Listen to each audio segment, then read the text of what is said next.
টিংডু টংলু সকল দর্শক বন্ধুকে আরও একবার আমাদের চ্যানেলে স্বাগত। অযোধ্যায় যদি রাম মন্দির ট্রেন্ডিং হতে পারে তাহলে আমাদের বাংলার পলাশও বা কম যায় কিসে? আর পলাশ মানেই তো যে জায়গার কথা সবার প্রথম আমাদের মনে আসে তা হলো পুরুলিয়া।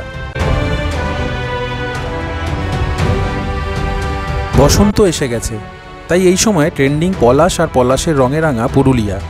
তাই আপনাদের জন্য এই পর্বে রইল পুরুলিয়ায় ঘোরার বিস্তারিত প্ল্যান। আশা করি ভিডিওটি আপনাদের কাজে লাগবে। আর ভিডিওটি ভালো লাগলে আমাদের অবশ্যই কিন্তু একটা লাইক দিয়ে এবং আপনার মূল্যবান কমেন্ট করে একটু উৎসাহিত করতে ভুলবেন না। আর যদি আপনি আমাদের চ্যানেলে নতুন হন তাহলে অবশ্যই সাবস্ক্রাইব করে বেল আইকনটি প্রেস করে রাখুন, যাতে পরবর্তী ভিডিওগুলির নোটিফিকেশান আসে আপনার কাছে।